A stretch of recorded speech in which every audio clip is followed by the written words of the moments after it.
மனிதானே மகத்தானவன், மனிதானே மகத்தானவன், மனிதானே மகத்தானவன். அனைவருக்கும் வணக்கம். பதிவுக்கு போகிறதுக்கு முன்னாடி நம்ம சேனல் சப்ஸ்கிரைப் பண்ணாதவங்க சப்ஸ்கிரைப் பண்ணுங்க. தமிழகத்தில் இன்னைக்கு எல்லாரும் பரபரப்பாக பேசப்பட்டுட்டு இருக்கிறது பாஜகவும் அதிமுகவும் கூட்டணியா அப்படின்னு தான் எல்லாருமே பரபரப்பாக பேசிட்டு இருக்காங்க. ஆனால் இது எடுத்த கவுத்தம்னு பேசுகிற விஷயம் இல்லைன்னு எல்லாருக்குமே தெரியும். சில அரசியல் கூர்ந்து கவனிச்சேன்னா நிறைய விஷயம் அங்கே எவ்வளவு பிரச்சனை இருக்குது, எவ்வளோ அட்ஜஸ்ட்மெண்ட் இருக்குங்கிறது புரியும். காரணம் என்னன்னா, இப்போ அதிமுகவே இரட்டை இலை பிரச்சனை இருக்கு.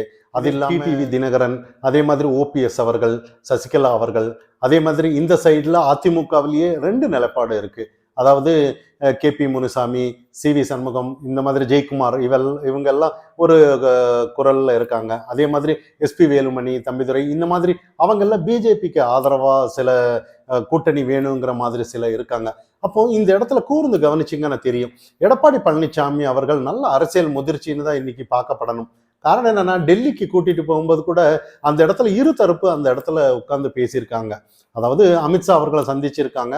ஆனா கூட்டணி இது பத்தி தான் பேசியிருப்பாங்களா அப்படின்ற மாதிரி சில கேள்விகள் வரும். ஆனா நிறைய விஷயங்கள் சொல்றாங்க. அவர் அதிமுக அலுவலகம் திறந்திருக்கு, அதை பார்வையிடுறதுக்காக போயிருக்காங்க அப்படின்னு. அப்ப 45 நிமிடம் அவங்க சந்திச்சிருக்காங்கன்னா கண்டிப்பா சில விஷயம் கூட்டணி பத்தி பேசியிருக்காங்கன்னு தான். ஆனா எடப்பாடி பழனிசாமி அவர்கள் நல்ல அரசியல் முதிர்ச்சி இருக்கிறதுனால அவங்க ரெண்டு தரப்பும், ஏன்னா தனியா ஏதாவது ஒரு ஆதரவு யாராவது ஒருத்தர் ஒரு பிரிவு விட்டு இன்னொருத்தரை வச்சு பேசியிருந்தாங்கன்னா நிறைய பிரச்சனைகள் இன்னைக்கு வரும், நிறைய கேள்விகள் அந்த இடத்துல வரும். ஏன்னா இவங்க என்ன பேசியிருப்பாங்க, ஏது பேசியிருப்பாங்க. ஆனா இரு தரப்பு அந்த இடத்துல இருக்கும்போது எடப்பாடி பழனிசாமி அவர்களுக்கு ஒரு அமைதி மனசுல கிடைக்கும்னு தான் நம்ம பார்க்கப்படணும். இதை தாண்டி வேற என்ன பேசியிருப்பாங்கன்னா, நிறைய கட்சியில இருக்கு. அதாவது அதிமுக பிரிவுக்கு காரணமானவங்க அப்படின்னு டிடிவி, இந்த மாதிரி ஓபிஎஸ், இந்த மாதிரி சில விஷயங்கள் சொன்னதுனால அவங்களால எங்களுக்கு எந்த ஒரு தொந்தரவும் வரக்கூடாதுன்ற மாதிரி தான் அங்க பேசப்பட்டிருக்கலாம்ன்ற மாதிரி. ஆனா இன்னும் அமித்ஷா அவர்கள் சில விஷயத்தையும் சொல்லியிருப்பாரு. அதாவது அதெல்லாம் நாங்க பாத்துக்கிறோம், நீங்க அதெல்லாம் நாங்க பாத்துக்கிறோம் அப்படின்னு எதை வச்சு சொல்றோம்னா, இந்த இடத்துல நேத்து அதே சந்திப்பு நாள்ல நேத்து இப்தார் நோன்பு நடந்துச்சு சென்னையில. அப்போ அந்த இடத்துல டிடிவி தினகரன், ஓபிஎஸ் இவங்க எல்லாம் ஆதரவு நிறைய கூட்டணி கட்சிகள்ல இருந்தாங்க. உண்மையிலேயே அது ஒரு பெரிய மாபெரும் கூட்டம்னு நம்ம சொல்லலாம். காரணம் என்னன்னா, இது வரைக்கும் எந்த ஒரு தலைவரை இந்த அளவுக்கு ஒரு, அதாவது பொதுவா எல்லாம் பெரிய கட்சிங்க தான். ஏன்னா சிறுபான்மையர் ஓட்டுக்காக நிறைய குல்லா போட்டு நிறைய வேஷம் போட்டு இதெல்லாம் நம்ம பார்த்துருக்கோம் அரசியல்ல.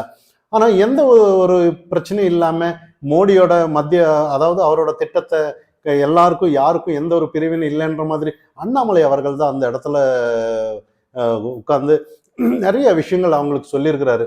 நேற்று பேசும்போது கூட நிறைய விஷயம் அங்க நீங்க மனசாட்சி தொட்டு நீங்க ஒரு 2 நிமிஷம் பாருங்க அப்படின்னு அந்த நிறைய மோடியோட திட்டத்துல அந்த அளவுக்கு பயனடைந்தவர்கள் சிறுபான்மையினர் மக்கள் நிறைய இருக்காங்கன்னு அவர் எல்லாம் விளக்கமா சொல்லியிருந்தாரு. அப்போ இந்த இடத்துல கூர்ந்து கவனிக்கணும், எந்த ஒரு தொந்தரவும் இல்லாம இங்கேயும் கூட்டணி நல்லா, இங்க பாருங்க எப்படி இப்தார் நோன்ல அது ஒரு விழா மாதிரி தான் அந்த இடத்துல, அது தமிழகத்துக்கு ஒரு வெளிப்பாடுன்ற மாதிரி தான். அதே சந்திப்பு டெல்லியில கூட இங்க ஓபிஎஸ், அதாவது பாஜக வேணுன்றவங்க வேணான்றவங்க இதெல்லாம் இருந்தாலும் கூட இனிமே டிஎம்கே கட்சி விட்டு இறக்குறதுக்கு இனிமே ஏதோ ஒரு சூழ்நிலை, கொள்கை வேறையா இருக்கலாம். அதே மாதிரி நிறைய பேசப்பட்டிருக்கலாம். அதாவது உங்க பிஜேபியில ஏதாவது ஒரு பிரச்சனை இருந்தானா நாங்க பேசக்கூடாது, அதே ஏடிஎம்கேல இருந்து ஏதாவது ஒரு பிரச்சனை இருந்தாலும் நாங்க கேட்கக்கூடாது. அதாவது முக்கியமா, அதாவது கட்சி உட்கட்சி விவகாரத்துல தலையிடக்கூடாதுன்ற மாதிரி மேலோட்டமா நிறைய இன்னைக்கு மக்கள் மத்தியில நிறைய சட்ட ஒழுங்கு நிறைய பிரச்சனை இருக்கு. பொதுவான பிரச்சனை நம்ம இந்த சமயத்துல எடுத்துக்கலான்ற மாதிரி பேசப்பட்டிருப்பாங்களோன்னு தான். அப்ப இதெல்லாம் தாண்டி இன்னும் நிறைய அந்த இடத்துல கேள்விகள் வருது. இந்த ஆரம்ப கட்டத்துல இதை மட்டும் தான் ஒத்துக்கிட்டு வந்திருப்பாங்கன்னு புரிஞ்சுக்க முடியுது. அதாவது இந்த நேரத்துல எந்த இதுக்கு முந்தி நிறைய நோட்டா கட்சி இவங்களால தான், பிஜேபியால தான் நாங்க தோத்தோம், அந்த மாதிரி நிறைய சில ஏடிஎம்கே தரப்புல பேசப்பட்டது நம்ம பார்த்தோம். ஆனா இனிமே எந்த ஒரு பப்ளிக்ல ஏடிஎம்கே சைடு பிஜேபி ஆனாலும் சரி, பிஜேபி சைடு ஏடிஎம்கே ஆனாலும் சரி, இரண்டு சைடும் ஒவ்வொருத்தரையும் நம்ம விமர்சிக்க கூடாதுன்ற மாதிரி நிறைய பேசப்படலாம் பட்டிருக்கலாம் அப்படிங்கிற ஒரு விஷயம் வருது அங்க. அதே மாதிரி நிறைய இப்போ உத்தரப்பிரதேசம், மகாராஷ்டிரா நிறைய இடத்துல எல்லாம் பிஜேபி கூட்டணி கூட்டணி வலுவா இருந்து அந்த மக்களுக்கு சரியான ஒரு நிலப்பாடை எடுத்துட்டு போயிருக்காங்க. கூட்டணி வலுவா இருந்தா மக்கள் ஆதரிப்பாங்கன்ற மாதிரி தான். அதே இந்த இடத்துல கூட்டணி பெரிய அளவில் இல்லை.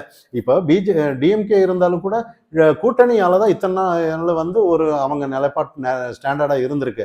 அதே மாதிரி அவங்களுக்கு எதிராக வரணும்னா நம்ம கூட்டணி பலமா இருக்கணும்ன்றத பேசப்பட்டிருப்பாங்களோன்னு தான் இங்க பார்க்கப்படணும். இதெல்லாம் தாண்டி பிஜேபி இப்ப ஏடிஎம்கே எல்லாம் ஒரு அந்த அளவுக்கு ஒரு கட்சி பிஜேபி தேடி போறாங்கன்னா பிஜேபி வளராம இல்லைன்னு தான் இங்க பார்க்கப்படணும்.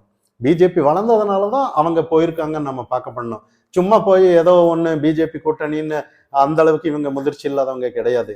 ஏன்னா பிஜேபி வந்து ப்ரூஃப் பண்ணியிருக்காங்க இந்த நாடாளுமன்றத்துல, அதுக்கு முன்னாடி எல்லாத்துலயும் ஒரு அளவுக்கு ஓட்டு வாங்கியிருக்காங்க. அதனாலதான் இங்க போயிருக்காங்க. நோட்டாவா இருந்த கட்சி இன்னைக்கு வந்து அந்த அளவுக்கு வந்திருக்குன்னு தான். அதே மாதிரி இவங்களும் இதே அல்லாம இவங்க சும்மா இல்லை, இவங்களுக்கு ரெட்டை எல்லாம் இருக்கு. அது கண்டிப்பா அமித்ஷா மூலியமா நிறைய ஏதோ ஒரு கண்டிப்பா இவங்களுக்கு ஆதரவாக தான் செயல்படும்னு நம்ம பார்க்கப்படலாம். இதெல்லாம் தாண்டி இன்னைக்கு தமிழக முதல்வர் அவர்கள் சில கோரிக்கையை வச்சிருந்தாரு. இந்த மாதிரி இருமொழி கொள்கையை பத்தி பேசிட்டு வாங்க, நீர்நிலைத்துறை பத்தி பேசிட்டு வாங்க, இந்த மாதிரி நிறைய நிதி கொடுக்கன்னு. எடப்பாடி பழனிசாமி என்ன தூதுவரான்ற கேள்வி வருது.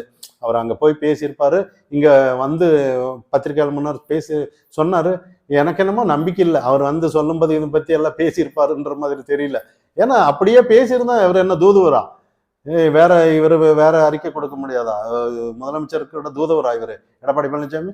அப்போ இதெல்லாம் அந்த இடத்துல நம்ப முடியல.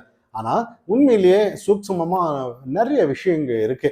நிறைய வந்து இன்னைக்கு வந்து இடி ரைடு, சட்ட ஒழுங்கு சரியில்லைங்கிற பிரச்சனை எல்லாம் அங்க பேசப்பட்டிருக்கலாம்னு தான் நம்ம படணும். இதெல்லாம் தாண்டி இன்னைக்கு வந்து செந்தில் பாலாஜியோட தம்பிக்கெல்லாம் சம்மன் அனுப்பப்பட்டதா பிரச்சனை, நிறைய விஷயங்கள் அப்படி வந்துட்டோன்னா நிறைய கை காட்டுற மாதிரி இருக்கும். நிறைய இதே டெல்லி மாதிரி சில விஷயங்கள் எல்லாம் இங்க வரலாம். ஆனா இங்க வந்து நிறைய விஷயங்கள் வந்து அந்த இடத்துல வந்து இப்போ ஓபிஎஸ் ஒரு குரூப், ஓபிஎஸ் டிடிவி தினகரன் எல்லாம் இருக்காங்க. இதே மாதிரி இந்த இடத்துல ஏடிஎம்கே இருக்காங்கனால கூட எடப்பாடி பழனிசாமி தரப்பு இருந்தாலும் கூட அவங்கவுங்க வேலையை பார்க்குற மாதிரி, அதாவது கூட்டணி தான். ஆனா இதெல்லாம் வழி நடத்துற மாதிரி ஏதாவது ஒரு யூகம் அமைச்சு ஒரு குழு வச்சு கூட்டணி பேசி ஏதோ ஒரு சமநிலையை எடுத்துட்டு வருவாங்கிறத நம்ம இன்னைக்கு பார்க்கப்படணும். அதுல வந்து கை தேர்ந்தவங்க அமித்ஷா அவர்கள் அப்படின்னு நம்ம புரிஞ்சிக்க முடியுது. ஆனா இந்த இடத்துல வந்து எந்த ஒரு நிலைப்பாடு, அதாவது நாங்க சசிகலா அவர்களையோ இல்ல டிடிவி தினகரன் அவர்களையோ இனி வந்து எந்த ஒரு பிரச்சனையும் பேசப்படக்கூடாது. அதாவது அதிமுகவுக்குள்ளார வந்து இங்க வந்து தாக்குறதும் இல்லை. இப்ப வந்து ஒட்டு மொத்தமா வந்து எல்லாரோட நிலைப்பாடு வந்து இன்னைக்கு டிஎம்கே வந்து ஆட்சி விட்டு இறக்குறது ஒண்ணுதான் நம்ம குறிக்கோளா இருக்கணுன்ற மாதிரி தான் இப்ப பேசப்பட்டிருப்பாங்கன்னு ஒரு சின்ன இது. அப்படி இருக்கும்போதுதான் இன்னைக்கு வந்து எல்லாருமே ஒரு குசியா இருக்காங்கன்னு தான். ஏன்னா இந்த திமுகவுக்கு வேட்டு வச்சாச்சுன்ற மாதிரி தான் இன்னைக்கு பேசப்படுறாங்க. அது யாருக்கு தெரியுதோ இல்லையோ முதல்வருக்கு தெரியுன்ற மாதிரி தான். ஏன்னா அப்படி இல்லைன்னா இன்னைக்கு சட்டமன்றத்துல எல்லாம் பேசுற அளவுக்கு ஆகாது. அப்போ இந்த இடத்துல வந்து நிறைய விஷயம் கைமீறி போயிருச்சதா தான் போயிருக்குன்னு தான் சொல்றாங்க. இந்த இடத்துல வந்து உண்மையிலேயே அதிமுக நிறைய முயற்சி செஞ்சாங்க. இன்னைக்கு நமக்கு தெரியும், மீடியாலும் கூட நிறைய, அதாவது விஜய் கிட்ட கூட்டணிக்காக போயிருக்கிறாரு, விஜய் என்ன சொல்லுவாருன்னு பார்க்கலாம், விஜய் வந்து கூட்டணி அமைச்சாலும் கூட நான் தான் முதலமைச்சர்னு சொல்லியிருக்கிறாருன்னு.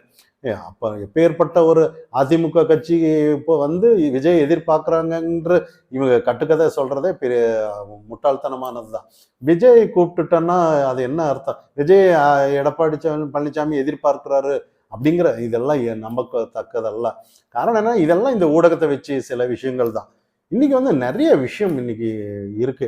இன்னைக்கு தமிழக மக்கள் வந்து அந்த அளவுக்கு திமுகவுக்கு எதிர்ப்பு காட்டிட்டு இருக்காங்க.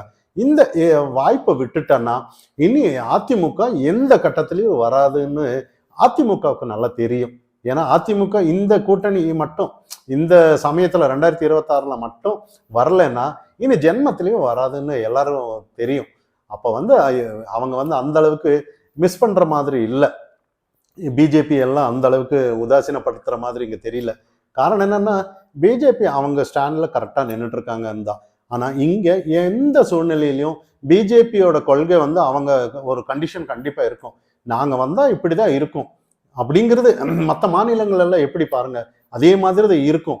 அதே மாதிரி தான் இதெல்லாம் நீங்க ஒத்துக்க வேண்டியதுன்ற மாதிரி அந்த கண்டிஷனும் அந்த இடத்துல இருக்கும். ஆனால் இப்போ வந்து வாழ்வா சாவாங்கிற மாதிரி தான் ஏடிஎம்கேவோட நிலைப்பாடு இருக்கு. அதனால தான் இந்த அளவுக்கு டெல்லி போய் பேசுகிற அளவுக்கு இருக்கு.